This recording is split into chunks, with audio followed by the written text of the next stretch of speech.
Let me take you back to a funeral that almost no one remembers. The kind of funeral where the flags flutter in the wind, the rifles crack in salute, and the widows stand silent behind dark glasses. That day, she stood among the rows of folded uniforms and stiff salutes, a shadow in black, to the Navy SEALs who came to pay their respects. She was nothing more than a grieving widow, holding the flag that draped her husband's coffin. But they didn't know her story. They didn't know the fire that still burned in her chest long after the guns went quiet. They didn't know that one day, she would fight her way back onto the very battlefield that had taken him from her. Her name was Claire Harlow, but on the base they just called her the Forgotten One. Her husband, Chief Petty Officer James Harlow, had been killed in a raid deep inside hostile territory. The Navy had its version of events neatly typed up, killed in action. But Claire never bought it. She knew James, his precision, his instincts, his stubborn refusal to quit. Something about the report gnawed at her. The coordinates didn't match, the timeline was off, and the letters James had sent in the weeks before his last mission hinted at things he couldn't quite say. At first, grief silenced her. She folded laundry with trembling hands, pressed her lips to his dog tags before bed, and tried to live quietly like everyone expected. But then she started finding the holes.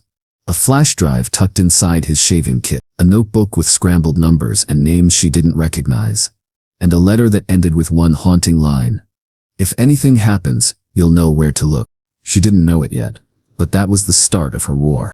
Claire was no ordinary widow. Years before meeting James, she had served briefly in Army intelligence before leaving the service for what she thought would be a quieter life. But war has a way of finding those who understand its language. She started piecing together his clues late at night, the house lit only by the glow of her laptop. The flash drive held encrypted files. The notebook numbers lined up with coordinates across the Middle East and Africa. Slowly, painfully, the picture sharpened.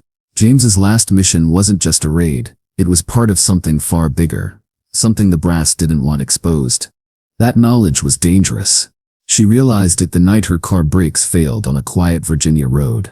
She realized it when two men she didn't recognize lingered outside her home for hours, engines idling. That's when she knew James wasn't just killed. He was silenced, and now they wanted her quiet too. Instead of breaking, she hardened. The Forgotten SEAL widow began training in secret. She ran before dawn, pushed her body past exhaustion, fired at ranges until her hands blistered. She dug out her old army manuals, relearned the tactics, and slowly, piece by piece, rebuilt herself into a soldier. Not the soldier the military had shaped, but one driven by vengeance and love, sharpened by grief. The build-up came when she went hunting for the one man who could confirm her suspicions, an old teammate of James's, a SEAL named Brooks, who had been on that final mission. He was supposed to be unreachable, living off the grid, but Claire tracked him down in a dive bar on the edge of Texas, where his eyes went cold the second he saw her. He warned her to walk away, told her James had died a hero, end of story. But when she slid the flash drive across the table, something in his face cracked. "Where did you get this?" he whispered. That was when Brooks finally confessed the truth. The raid wasn't meant to kill terrorists. It was meant to erase evidence of a secret operation gone wrong. James had discovered it, resisted it, and paid the price. His body had never been recovered, because he hadn't died there. He'd been taken. The twist cut deeper than anything she had prepared for. James wasn't gone. Or at least, there was a chance. Claire's pulse pounded with something between hope and fury. If he was alive, he was trapped in the same shadow world that had marked her for silence. And no one was coming to save him. No one but her. The reveal came in fire and chaos.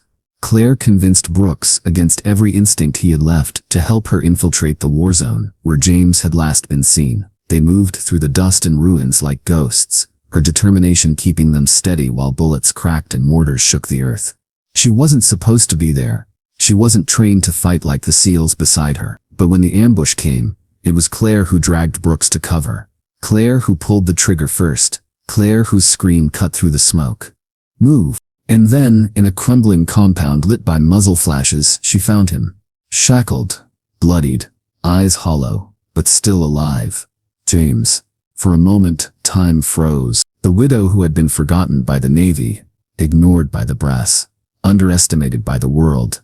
stood face to face with the man everyone else had buried in their minds. The ending was not neat.